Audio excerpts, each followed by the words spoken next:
Hello, this is Jordan Ferranto, and welcome to part 2 of our Feeling First podcast. Today, our conversation around creativity and the healing process will be with our 3 trauma therapy interns. Okay, so can the first person go ahead and introduce themselves? Hi, my name is Michaela Rianjby. I am a trauma therapy intern at Resilience, and I go to UIC, the Jane Addams School of Social Work. Hi, my name is Candace Block. I'm a trauma therapy and art therapy intern working with Resilience. I'm a third-year graduating student at the School of the Art Institute of Chicago.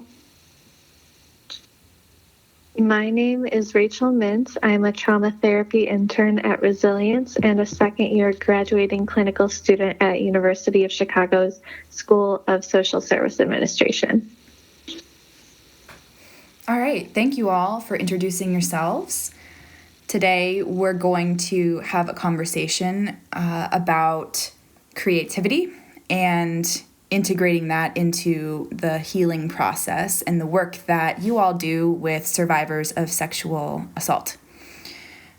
So for anybody who is listening, we are going to be covering the experience of sexual assault in some ways, and also, of course, covering the healing process itself. So if anybody who is listening needs to pause or turn it off or walk away to care for themselves, please know that that is, of course, always welcome and encouraged.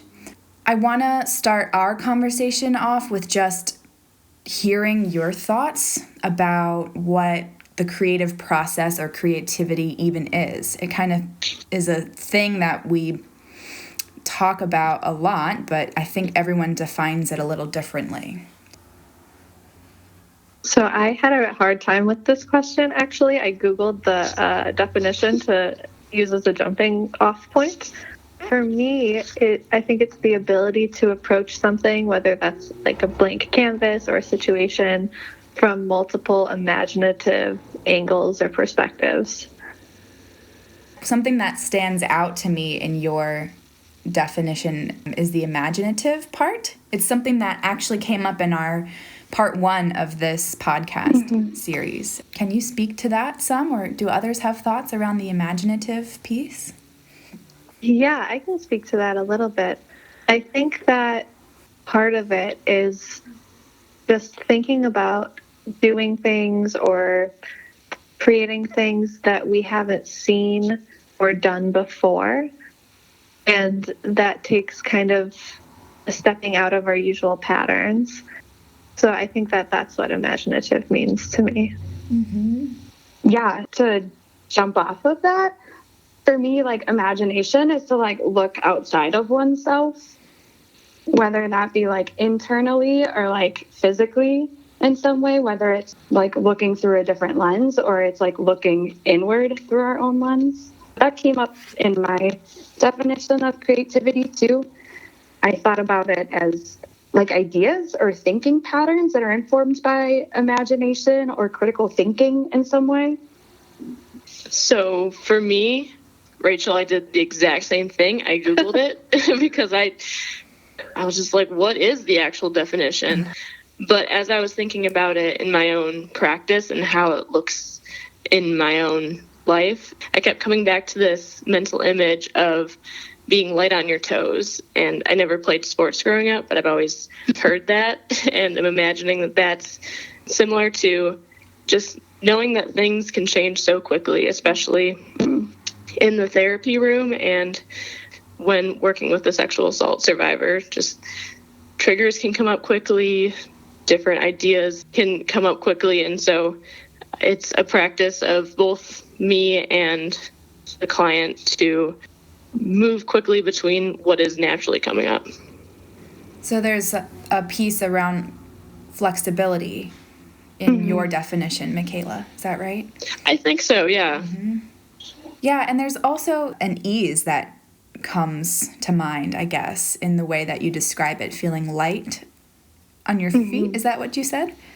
Yeah, feeling light and almost surrendering to just whatever process is going to take place So we've already kind of arrived here, but I want to ask you all to elaborate a little bit more on how you see creativity play a role in your sessions with clients or in how you think about your work as therapists. What are your thoughts around how does creativity come into the therapeutic process? I can speak on that. I really thought deeply about that question and reflected on my sessions with folks. I think when I sit down with clients and listen to them talk or speak, it almost feels like a lot of them use their own kind of individual language or their own metaphors to share to help to understand, whether it be their emotions or their experiences.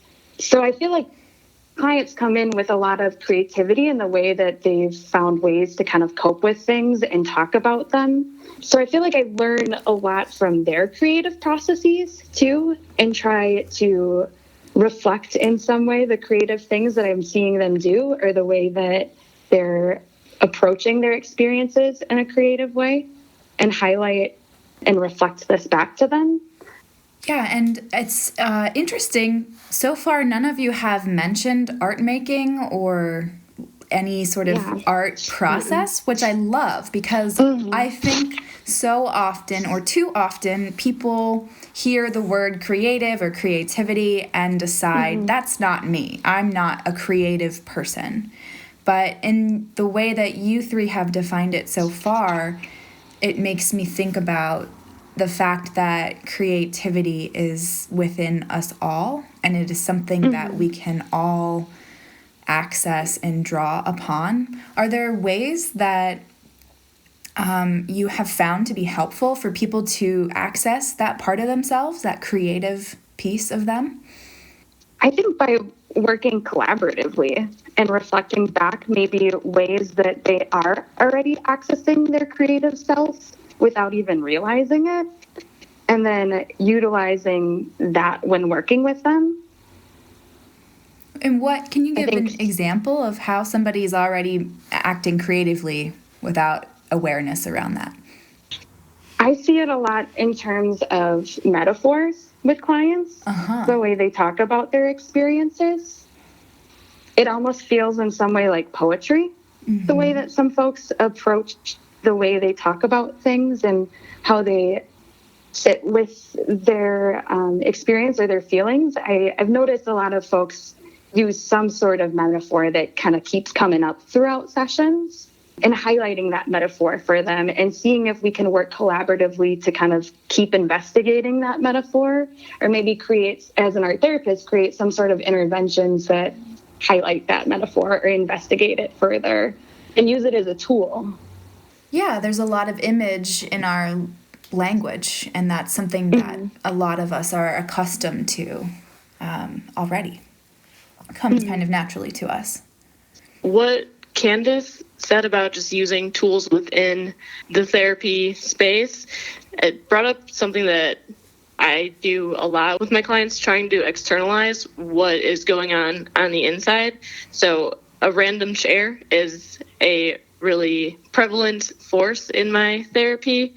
A lot of times we will imagine the chair as either human or a part of themselves, like if they envision themselves as their body and the chair is their brain, using that mechanism of envisioning the brain as a chair to say different messages that normally wouldn't flow out in the typical way that we speak.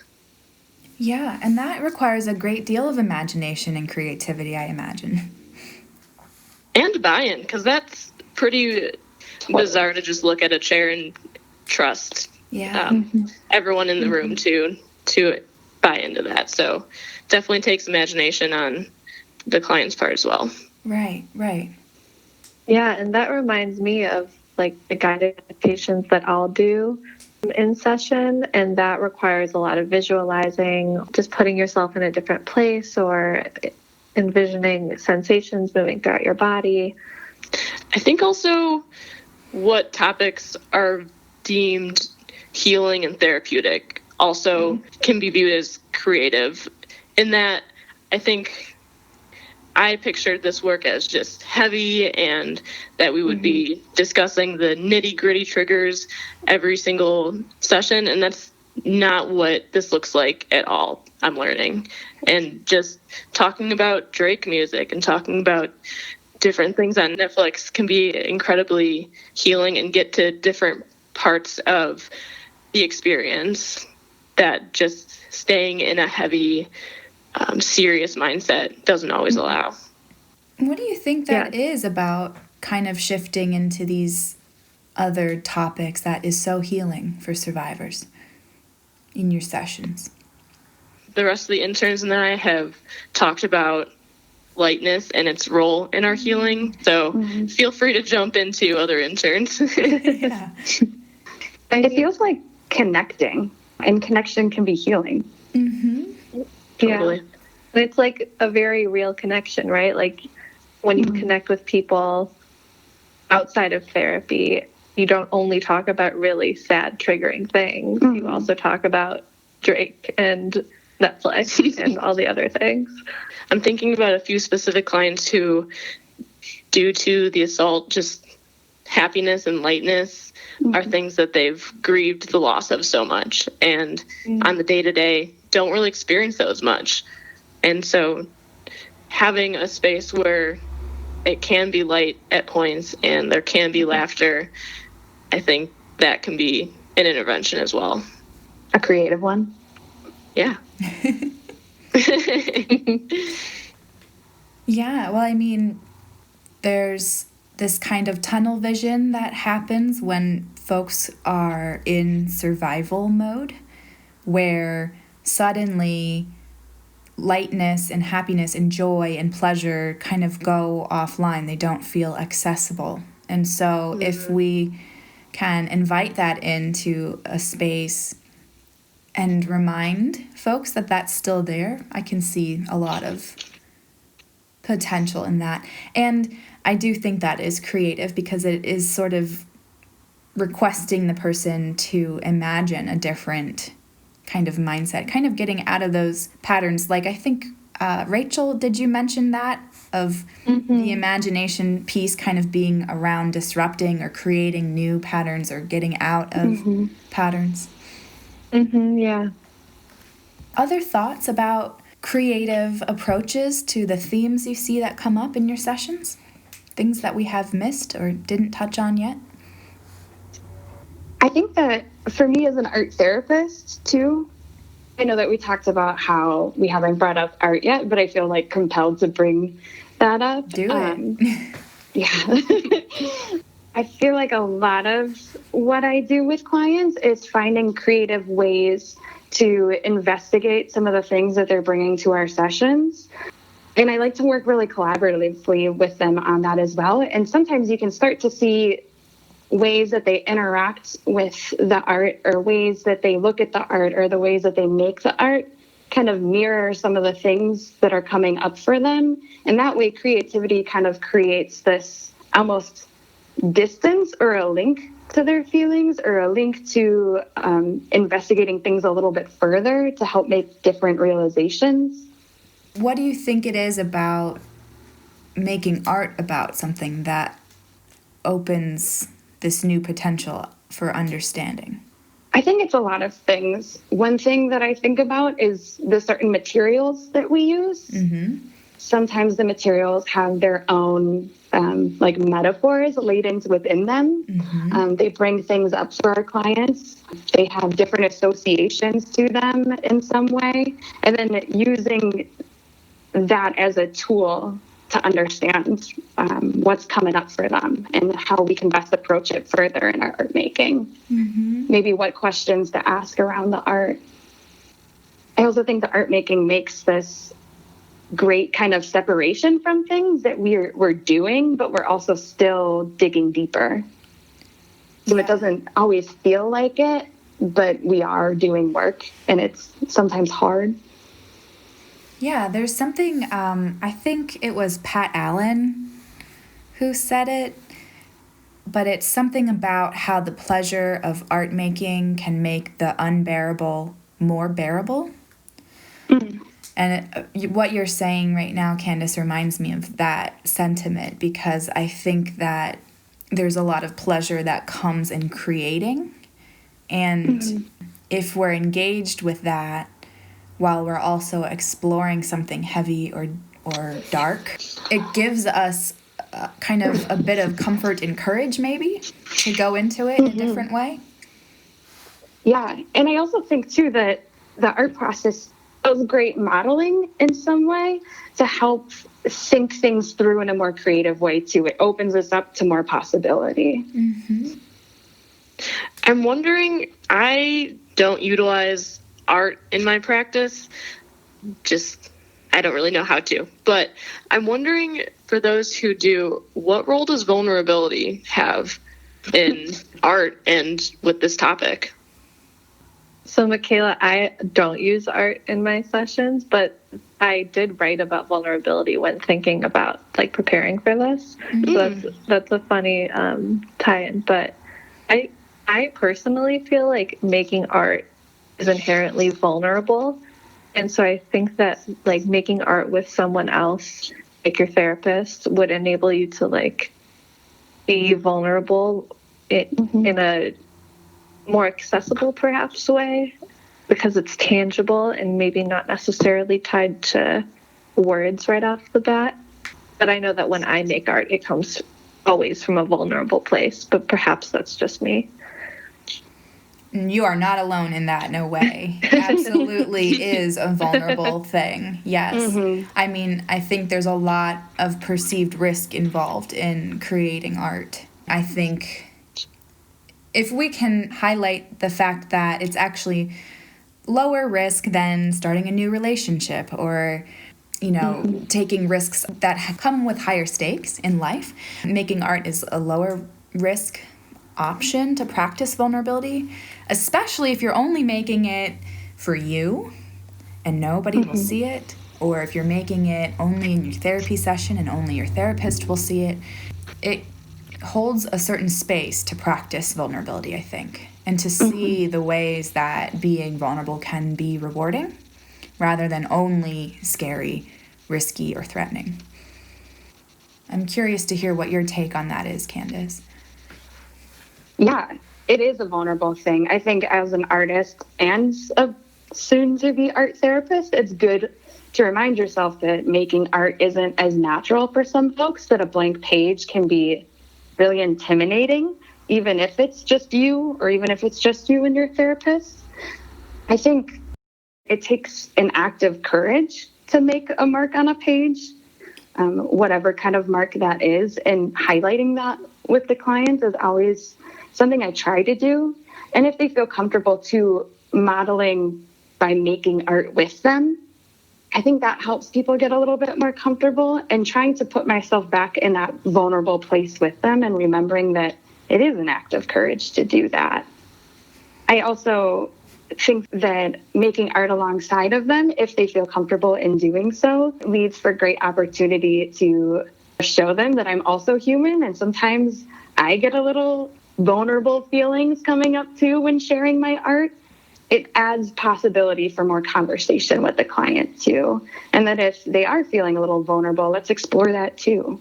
I'm thinking too, even outside of the therapy context, making art in a group of people is kind of a special experience for that reason, that you're engaging in that kind of dual attention of what's going on within you, but also how am I putting this out into the world and in front of other people, and what are their internal and external processes looking like in this moment. It is courageous to make art with others, and it also is so rewarding and powerful too, and it feels empowering to be able to be courageous in that way with people. That is really neat, y'all. That is super neat. As y'all were talking, I was thinking about that I can imagine it can go the other way as well. When I'm thinking about topics that come up in therapy that are just super taboo to talk about in some spaces, like sex, masturbation, what the healing process looks like after an assault, those typically come into play. And a lot of us aren't trained on how to verbally talk about sex, self-pleasure, that we even deserve pleasure. And so I'm wondering if just that different modality, a different medium, makes it easier to venture into spaces that are told to us are unsafe from our society. I think art making, yes, can be helpful in starting those conversations, or even just allowing people to have a more private internal process that the therapist may or may not be fully privy to, I suppose. But I'm also thinking creatively about things like sex or masturbation or all of the other kind of shame-filled themes or areas of healing that come into play with survivors. I think thinking creatively about all of them means questioning why the shame in the first place. Why do we feel that originally, you know? And to begin to question some of the social constructs that put us in that place. I think creative thought can be really helpful in itself with those topics. But what do other people think about that? Absolutely. I think about rape culture and how it's so powerful because it is such microaggressions and it's so insidious that just thinking creatively is probably the first step for addressing it. Yeah, I think to echo some of what Michaela was saying, creativity is kind of the first step. And I relate so much of creativity to thinking deeply and thinking critically. And it very much is the first step. And to dismantle things, we have to kind of disrupt them in a way. And I think creativity has a role in that too. That if we look deeply at anything, we can start to pull out, hey, this isn't okay, and start to disrupt it more. And I echo all of that as well. I think that in order to envision a new world or future where there isn't oppression, there isn't sexual assault, or rape culture doesn't exist, we have to be creative because we've never personally experienced a world in which that's the case. And we have to think of new ways to go about doing that. So yeah, I think creativity is so paramount to fighting rape culture. Absolutely. I actually thought about the role of comedy. And as I was thinking about comedy, I was thinking about different YouTube videos that I've shown in different trainings. And one specifically was if 1 in 4 people got mauled by a bear, and how just absolutely ridiculous everyone in the audience watching that would think that was, and then brought it back to, well, this is the actual statistic in some populations. And I think comedy has a really big role, and so does art, in just revealing that veil of this seems normal in our society and it absolutely is not. Yeah, thank you for bringing up comedy. I wholeheartedly agree with that. I feel like there's so much room for humor in the work that we do, and I know that sounds odd to say to some folks because what we do is so serious and heavy and absolutely should be taken seriously. And, it's a misconception, I think, to believe that if we use humor that we're not being serious about the issues at hand. But it's a tool, like you said, Michaela. Are there any other lingering thoughts around creativity within the movement? I'm hearing what you're saying, that it's a first step, that it's necessary to envision a future free of sexual assault. I'm hearing that humor or comedy can play a part in it. What else are you thinking about in reference to this point? I think about my role as an artist and feeling called in some way to make social practice work that asks participants to engage in disrupting rape culture in some way, or making work that asks or encourages others to think critically, or even to give folks a platform to share their experience. That reminds me of your last project that you did? Yeah, I thought that came up when I was thinking about that question a lot. Can you talk about it, Candace? Tell us what your project was or is. Sure. Still. Yeah. So my project's first step was that I created a question to ask participants to let me know in a few words or a couple words how they find pleasure in their body despite living within a rape culture. And then I shared that question on a couple different platforms. It reached pretty far. I got over 100 responses from it. And so I took their words and I reflect on them quite a bit because I think that each statement that I got from each person was in some way an act of activism. It was an act of empowerment. It was taking some ownership back from a culture that doesn't respect our bodies or respect the voices of certain folks either. But I took clothing or bedding and sewed them together to make these banners. And then I transferred their statements using liquid latex onto these sheets. And then they were all displayed together to kind of create a collective but still individual story that I invited the audience to kind of walk around and hear and feel what it's like to be bombarded with the opposite of rape culture. Somebody told me in some way they looked like protest banners, and I loved that they made that association. Yeah, and I went to the exhibition and I witnessed your piece, and it was really immersive and powerful and striking, and I feel like I could have spent a lot more time in there just being with all of them. Yeah, it felt really joyous to walk amongst all of them. I'm glad that you said that, Rachel. One thing that I learned from doing that is that fighting rape culture is taking back joy, and it is taking back pleasure, and it is like claiming it for ourselves. Mm-hmm. That was a really neat part of the exhibition. You're walking through like multiple cloths at the same time, and you're reading these statements, and I remember being just really happy for people that I didn't know. Yeah. I want us to touch on the last question that we set up for ourselves about what creative practices you can offer survivors or people, whoever, that are listening right now, that they can do on their own at home.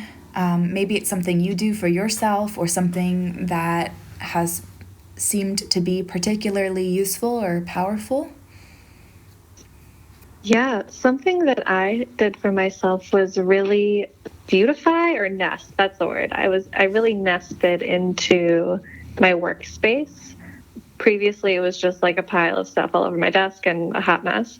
But I really took the time to make it feel joyous and clean, and that was soothing, but also was creative because I was deciding what textures I wanted, what colors I wanted where, like picking out certain notebooks to use based on the colors. Like it was very fun, and I was using things that I already had and also just helping me tolerate all of this more and working from home more. That sounds like you added an element of control in there.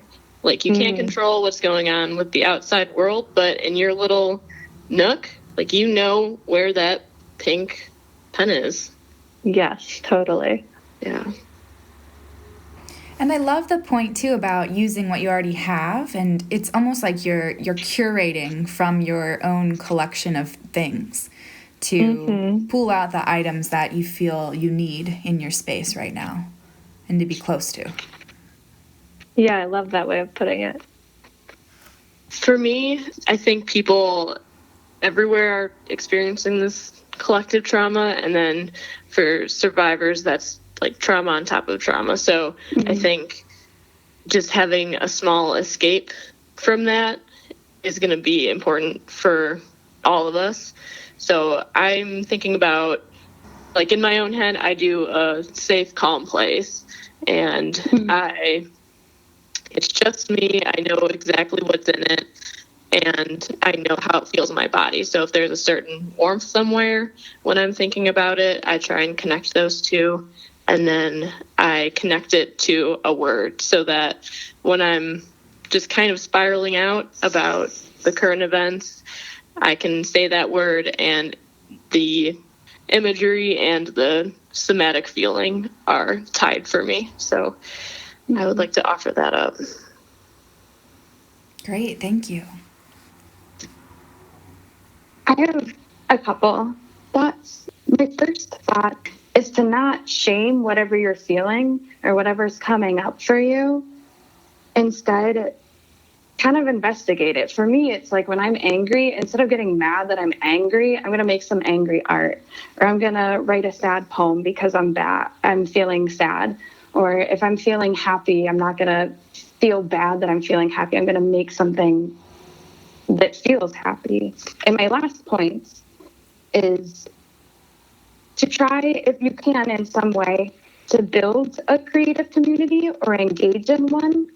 I think being among others for some folks can help you feel like you're not alone, but it also encourages self-care and also community care. Yeah, those are all really helpful and great offerings. I think we have a hard time thinking creatively when we're in crisis, and so I hope that hearing some of these offerings or some of these points to consider can help folks start to venture into these more creative ways of thinking about their life and their time and their process right now. Well, thank you all so much for participating and for talking to me about this. And I appreciate your time and your thoughts. Thanks, Jordan. No problem. Thanks for having us. Yeah. Thank you. Thank you all for listening, and if anybody who is listening is in need of some extra support, please refer to our website, or you can always call the Rape Crisis Hotline number, which you will see on the screen.